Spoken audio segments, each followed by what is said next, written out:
پہلے تو میں نے مسلمانوں کے اخلاق سنے تھے، اب تو میں نے دیکھ بھی لیے، پر یہ بتا جب 12,000 آیا تھا جان کیوں نہیں چھڑائی؟ تو حضرت چارہ کاٹتے کاٹتے رو پڑے، فرمانے لگے تو نہیں نہ جانتا یہ بیٹیاں سانجھی ہوتی ہیں، پتہ نہیں نا، میرے رسول پاک نے تو حاتم تائی کی بیٹی کے سر پہ کپڑا رکھ کے کہا تھا بیٹیاں برابر ہوتی ہیں، تو یہ نہیں پتا جب اس کی 6 بیٹیوں کی شادی ہوئی ہے میرے اندر روحانیت کتنی بڑی ہے۔ فرمایا پھر 12,000 آیا ہے تو 2-4 بچیاں پھر گئی ہیں، تو یہ نہیں پتا میں اندر سے راضی کتنا ہوں،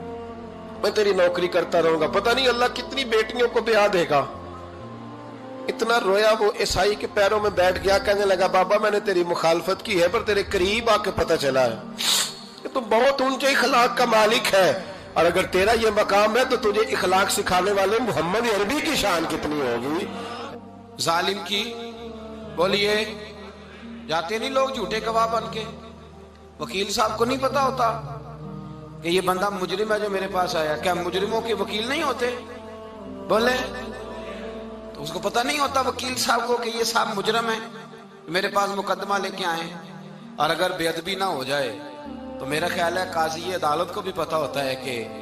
مجرم کون ہے اور مظلوم۔ میرے نبی پاک صلی اللہ علیہ وسلم نے اس قدر زیادہ سختی فرمائی اس مسئلے میں، فرمایا جس کو پتا تھا کہ فلاں آدمی ظالم ہے، ظلم کر رہا، پھر وہ ظالم کا گواہ بنا یا اس نے ظالم کی مدد کی، کتنی کی؟ شارحین لکھتے ہیں چاہے اس نے ایک جملہ بول کے کی، چاہے ایک، سارے بولیے، چاہے ایک غریب کو اس نے ظلم کیا تو کہتے ہیں علاج یہ سی، چاہے ایک جملہ بول کے کی، شارحین اس حدیث کی شرح میں لکھتے ہیں ایک جملہ بول کے چاہے مدد کی، جس بندے نے کسی ظالم کی مدد کی کسی مقدمے میں یا کسی صورت میں اور اسے پتا تھا یہ ظالم ہے، میرے نبی پاک صلی اللہ تعالیٰ علیہ وسلم فرماتے ہیں اگر اس نے مدد کی، ابھی ظالم کی بات نہیں ہو رہی، ظالم کے مددگار کی بات ہو رہی، اگر کسی نے ظالم کی مدد کی تو حضور فرماتے ہیں خدا بھی اس سے بری ذمہ ہے، رسول بھی اس سے بری ذمہ ہے۔ سنبھال کے رکھے اپنی نمازیں، قربانیاں، حج، زکوٰۃ سنبھال کے رکھے۔ اگر ظالموں کا مددگار ہے، الیکشن آ لینے دے، آپ کو نظر آ جائے گا کون کون ظالموں کا مددگار ہے، نظر آ جائے گا۔ اپنی جیب سے لوگ پیسے دے کے ظالموں کی مدد کریں گے، ان کے فلیکس چھپوائیں گے، بورڈ لگوائیں گے، جیبوں سے پیسے دے کے۔ ہم نے خود آگ لگائی ہے چمن میں اپنے، بے سبب گردشی ایام کو الزام نہ دو، ہم نے خود نور کا ظلمت سے کیا ہے سودا، کر کے توہین سحر شام کو الزام نہ دو۔ ظالموں کے مددگار میدان میں آ گئے، یہ چھوٹا لفظ نہیں، میرے حبیب پاک صلی اللہ علیہ وسلم نے فرمایا جو ظالم کا مددگار ہے سن لے جو سجن کے ساتھ کچہری جاتا ہے، وہ یاد رکھے جو دوست کا گواہ بنتا ہے، وہ یاد رکھے جو کہتا ہے میں مانگی گیا تھا، مجھے بلایا گیا تھا قبضہ چھڑانے کے لیے کسی غریب بیوہ کی جائیداد پہ، وہ سن لے تو مدد کر کے نہیں آیا، تو خدا کے ذمے سے نکل گیا ہے۔ رسول پاک نے فرمایا تیرا میرا تعلق ختم ہو گیا، تو ظالم کا مددگار ہو گیا، پھر تو کہتا میں بے چین ہوں، میں بے قرار ہوں،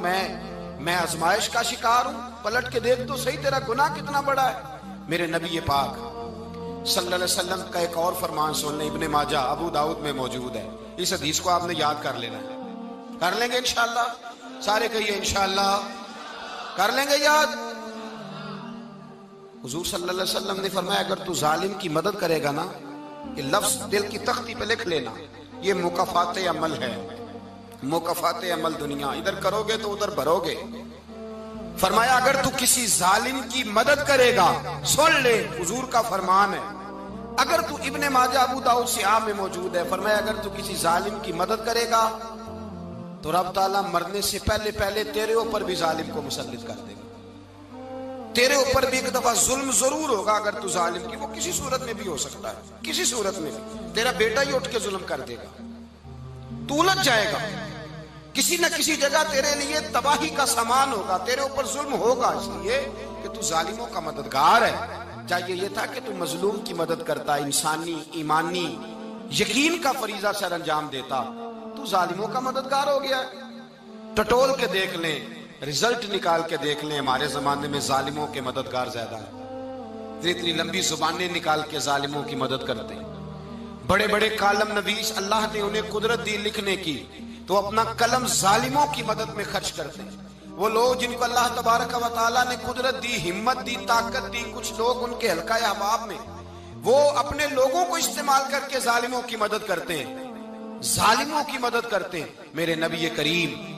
سید عالم نور مجسم صلی اللہ علیہ وسلم نے فرمایا، اگر تو نے ظالم کی مدد کی تو جب تک تو توبہ نہیں کرے گا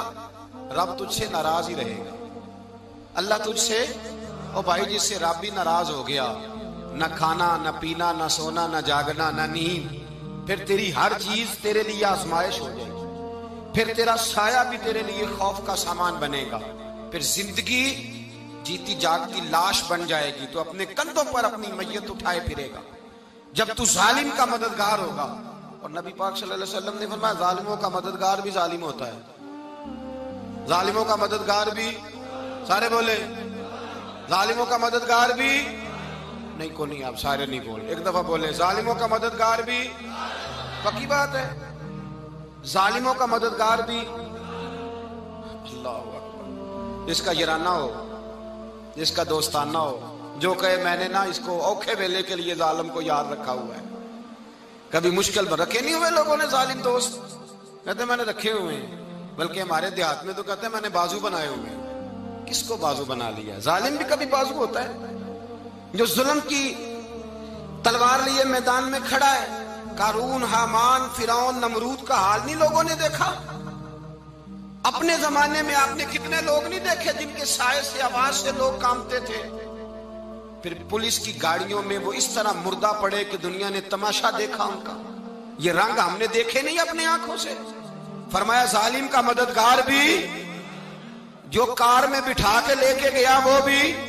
ظالم، جس نے چائے پلائی وہ بھی، جس شخص نے کھانا کھلایا وہ بھی، جو کچہری تک ساتھ گیا وہ بھی، جس نے فلیکس کے نیچے، بڑے شرابی کے نیچے چھوٹی اپنی فوٹو لگائی وہ بھی، جو ووٹ کی پرچی ڈالنے گیا وہ بھی۔ کہہ دینا باہر نکل کے کہ حضرت صاحب نے سیاسی تقریر کی ہے، کہہ دینا، پر بات تو سچی ہے نا۔ خو کرے ہم تو سے تھوڑا سا گلا بھی سن لے، خو کرے ہم تو سے تھوڑا سا بھی گلا۔ امام مالک کے پاس ایک بندہ آیا، اس نے کہا حضور میں درزی ہوں، ایک ظالم بادشاہ مجھ سے کپڑے سلواتا ہے، میں تو ظالموں کا مددگار نہیں نا۔ ایک ظالم بادشاہ مجھ سے،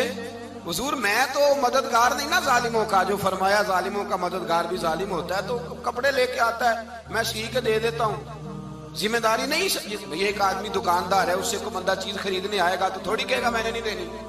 تو دے گا۔ کوئی بندہ اگر کسی شخص سے کوئی کام کہتا ہے جو اس کی فیلڈ ہے، اس کا شعبہ ہے، اس کا معاش کا وہ سلسلہ ہے، کہتے ہیں یا رسول اللہ صلی اللہ علیہ وسلم ظالموں کا مددگار بھی ظالم، حضور نے فرما دیا۔ تو امام مالک سے بندے نے مسئلہ پوچھا، دل کی تختی پہ لکھنے والی باتیں ہیں، کہا حضور میں درزی ہوں، ظالم کپڑے سلواتے ہیں، میں تو مددگار نہیں نا۔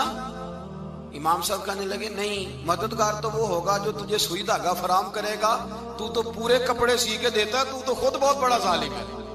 تو پورے سوٹ سی کے دیتا ہے، تو بہت بڑا ظالم خود ہے۔ مددگار تو وہ ہوگا جو تجھے دھاگا دے گا، جو تجھے بٹن دے گا، جو تجھے نلکی دے گا۔ جو ظالم سے اتنی نفرت، ظلم کر کے بندہ آئے،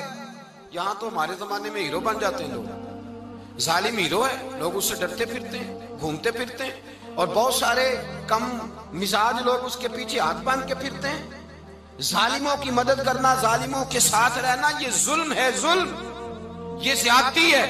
میرے نبی پاک صلی اللہ تعالی علیہ وآلہ وسلم نے ارشاد فرمایا، یاد رکھو رب فرماتا ہے میں مظلوم کی مدد ضرور کروں گا، چاہے جلدی کروں چاہے دیر سے کروں، میں مظلوم کی مدد۔ اور حضور صلی اللہ علیہ وسلم نے فرمایا ہے، حضرت معاذ بن جبل کہتے ہیں حضور نے مجھے یمن کا گورنر بنایا، جب میں جانے لگا نا تو حضور نے بڑی نصیحتیں کی، بخاری میں موجود ہے، فرماتے ہیں جب میں پلٹنے لگا تو میرے رسول نے فرمایا معاذ ایک منٹ ٹھہر جا، ایک بات میری یاد رکھنا، اس کو نہ بھولنا۔ کہا حضور کیا؟ فرمایا دیکھنا کسی پہ ظلم نہ کر بیٹھنا، کہیں تجھ سے زیادتی نہ ہو جائے۔ محبوبہ پھر حضور نے فرمایا سن میرے معاذ، میں تجھے گورنر بنا رہا ہوں، زیادتی نہ کر بیٹھنا۔ یا رسول اللہ صلی اللہ علیہ وسلم کیا ہوتا ہے؟ تو میرے کریم نے فرمایا جب مظلوم دعا کے لیے ہاتھ اٹھاتا ہے تو عرش کا مالک کہتا ہے فرشتوں پیچھے ہٹ جاؤ، عرش کا مالک کہتا ہے فرشتوں پیچھے ہٹ جاؤ۔